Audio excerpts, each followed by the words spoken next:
bom dia, amigos. Passaram seu café? Ai, passa café, gente, que essa semana foi confusa. Todo mundo sobreviveu ao caos de sexta, todo mundo já tem luz, tá tudo restabelecido.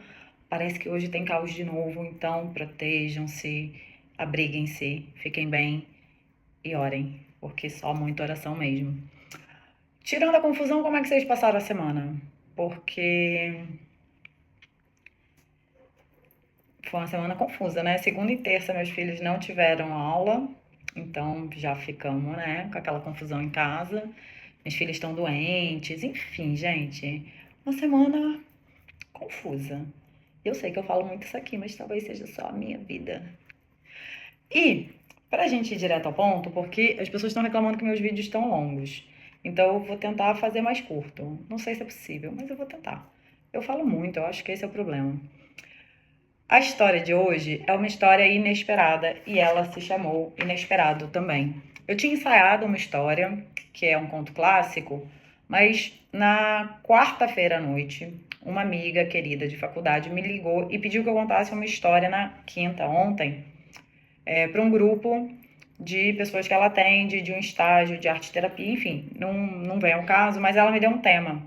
E aí eu fui procurar um conto nesse tema, não achei, acordei e escrevi um conto muito fofo sobre o tema. Então, o conto de hoje é autoral de novo. Vão me perdoar, logo eu volto para os clássicos. Mas esse conto fui eu que escrevi também. E é isso. Não vou dar spoiler. O nome do conto é Inesperado, porque ele veio de maneira inesperada e aconteceu de maneira inesperada. E ele é inesperado. Então vamos começar aquele nosso processo de toda sexta.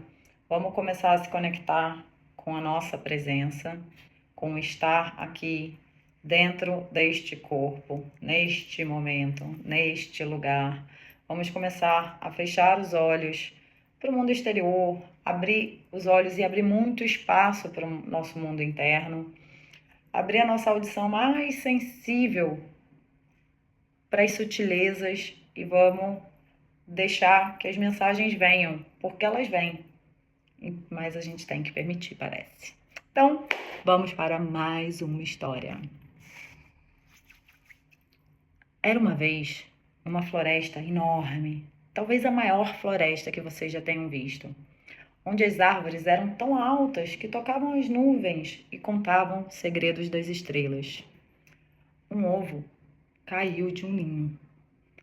E nessa queda, a pequena ave, lá dentro, ainda dentro do ovo, sentiu pela primeira vez a sensação indescritível de voar. E seu coração queimou como fogo e bateu com uma força nunca antes conhecida. Mas assim, tão inesperada quanto a queda, vieram galhos e mais galhos, que amorteceram da melhor maneira que um galho pode amortecer a queda e anteciparam o toque ao chão. E desse espanto de voar veio a confusão de cair e de ser jogada de um lado para o outro sem conseguir saber qual era o próximo passo. A nossa vizinha, ainda dentro do ovo, ficou confusa com a queda e tocou o chão. Ela sobreviveu à queda, mas não saiu ilesa dela. Muitos ferimentos acometeram seu pequeno corpo, mas principalmente muitos ferimentos acometeram seu ser. E ela se tornou incapaz de voar. Até de pensar na possibilidade de talvez seu corpo todo retesava e contraía. Não, ela não podia voar. E assim, ela passou o tempo sem voar. Passou o tempo na segurança e na estabilidade do solo. Mas, com o tempo, e eu não sei se vocês sabem, porque o tempo tem isso, ele rege todas as coisas, e embora muitas vezes ele leve o que não precisa mais existir, outras vezes ele traz coisas, sabem aquelas coisas que nos impedem de ser gigantes. E assim, com o tempo passado e no tempo perfeito, a nossa avezinha começou a sentir uma falta estranha de uma coisa que ela nem conseguia nomear, porque, na verdade, era uma falta de algo, de um tempo, de antes dela ter memórias, de um tempo anterior a ela. Ela estava sentindo falta do voo. Então, essa ave pensou: que grandíssima bobagem é essa? Como é que eu posso ter falta ou sentir falta de algo que eu nunca, nenhuma vezinha na minha vida fiz? Me respondam vocês, como é isso possível? Ela não sabia dizer, nem nós o sabemos, mas o fato é que em todas as suas células ela sentia falta daquela sensação que durou talvez um segundo, talvez nem isso, daquele dia em que ela caiu do ninho e sentiu o voo no seu coração. E a falta, amigos, tem uma coisa curiosa. Aquilo que nos falta pode ser do tamanhinho de um grãozinho de areia. Se ele permanecer tempo suficiente dentro do nosso sapato, ele vai fazer uma ferida tão grande e tão dolorida que nós não conseguiremos escapar dela. E foi assim, com o tempo e no tempo, que a falta se tornou muito grande para nossa pequena avezinha. E sem saber bem o que fazer, nem saber bem a quem recorrer e nem saber bem para onde ir, ela resolveu sair, sem rumo, pela floresta, andando a esmo, vagueando e escutando as vozes da floresta. E as árvores diziam, uma após outra, que o lugar dela não era no chão, que ela não pertencia àquela baixeza, àquela estabilidade. Mas ela não dava bola. E passinho após passinho, ela foi andando, sem rumo, meio perdida na floresta, até que de repente ela chegou na beira de um abismo. E lá ela ficou paralisada. E olhando para aquele nada gigante, aquele vazio sem fim, ela ficou ali. Ninguém sabe quanto tempo ela ficou ali. E também não importa. Ela ficou paralisada pelo vazio. Até que pousou do lado dela, vindo do alto, uma coruja enorme, branca, antiga, mais antiga que o tempo. E muito, muito sábia. E ela olhou para a nossa pequena ave, ali parada, fazendo nada, apenas olhando para o vazio. Perguntou: o que você faz aqui? Olhando para o vazio assim, parada, sem fazer nada. E a ave disse: eu sinto que quero voar, mas eu não tenho coragem, eu não vejo como. Eu tenho medo que ao me lançar algo aconteça e novamente eu seja lançada ao chão. E a coruja respirou profundamente e disse: aí está o problema, minha querida. Se você pensar no chão, e ele é uma das possibilidades do voo, sem dúvida o chão é uma das possibilidades do voo, mas ele é apenas uma das possibilidades do voo. Se você só pensar nele, você nunca será capaz.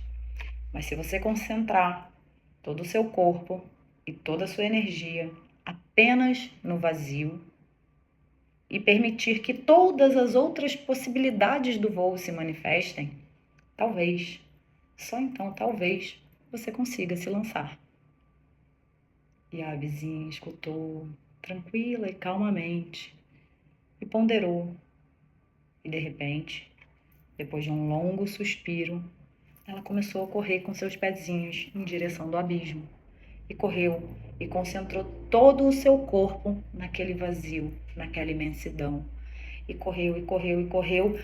E assim que seus pezinhos soltaram a segurança do chão, suas asas se abriram e ela conheceu a imensidão do ar, a imensidão do céu.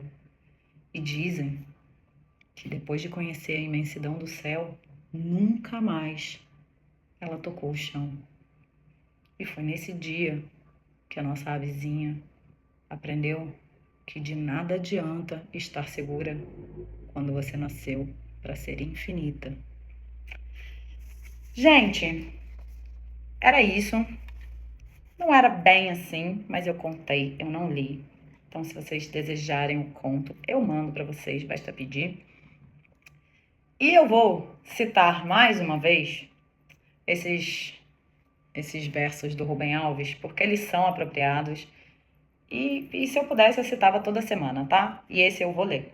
Somos assim, sonhamos o voo, mas tememos as alturas. Para voar, é preciso amar o vazio, porque o voo só acontece se houver o vazio. O vazio é o espaço da liberdade, a ausência de certezas. Os homens querem voar, mas temem o vazio. Não podem viver sem certezas, por isso trocam o voo por gaiolas. As gaiolas são o lugar onde as certezas moram. É isso, gente. Esse continho dessa semana era um pouco sobre isso. O tema que minha amiga pediu era voo, era liberdade, era confiar nas próprias asas. E eu acho que a gente tem um pouco isso, né? Às vezes a gente cai inesperadamente de uma altura muito grande e isso marca o nosso ser. E essa história não é sobre voo, é sobre qualquer queda. Às vezes a gente se decepciona profundamente com alguma coisa. Eu vou falar de mim, eu me decepcionei profundamente com o amor. E talvez eu tenha que acreditar no vazio para me lançar de novo. Talvez eu tenha que arriscar, que trocar as certezas das gaiolas pelo amor ao vazio. A gente falou de vazio semana passada e falaremos de novo hoje, porque eu acho que está muito no meu ser isso. Amem os vazios, se arrisquem, troquem a certeza das gaiolas pelo voo. Se você só se concentrar naquilo que te feriu, você não vai conseguir voar de novo. Esquece o que te feriu. Foca somente na imensidão do céu, no tamanho do vazio, na abertura das suas asas, no calor do seu coração, em toda a sua potência. Foca que você nasceu para ser infinita. Não adianta nada estar segura quando você nasceu para ser infinita. Então era isso, um vídeo mais curtinho, mas cheio de coisinhas que eu achei bem bonitas. E para dizer que outubro tá aí, já tá no meio, o ano tá acabando. E a gente ainda tá tendo, toda terça a gente vai continuar tendo encontros para falar de muitas coisas. Essa terça a gente resolveu, a gente é ótima, que a gente resolveu que isso vai ser uma coisa contínua por enquanto, a gente deve mudar a temática para novembro, mas a gente ainda tem 2 encontros de parentalidade. Toda quinta tem evento gratuito de contoterapia, por enquanto, gratuito. Então vem, gente, participa, curte, comenta, compartilha, me ajuda, fala para os amigos, recomenda a página, fala do trabalho. Eu acredito profundamente nesse trabalho que eu faço, eu amo fazer. E daqui a pouco faz 1 ano que eu conto histórias para vocês e vai ter sido um prazer, cada uma delas. Tá bom? Meu pai estava aqui essa semana e foi ótimo, eu adoro. Embora fique confuso para ele, para mim, a gente fez encontro com ele no quarto. É um prazer ter família, eu sempre tive família longe, então eu gosto de estar perto da minha. Esse é meu traço tóxico. Tá bom? Um lindo fim de semana, um lindo dia. Protejam-se do vento e da chuva de fim de mundo que talvez venha hoje. Semana que vem tem mais. Provavelmente contarei um conto clássico, mas não tenho certeza, porque o inesperado sempre acontece. Então, semana que vem veremos. Lindo fim de semana, ótima semana e beijo da tia.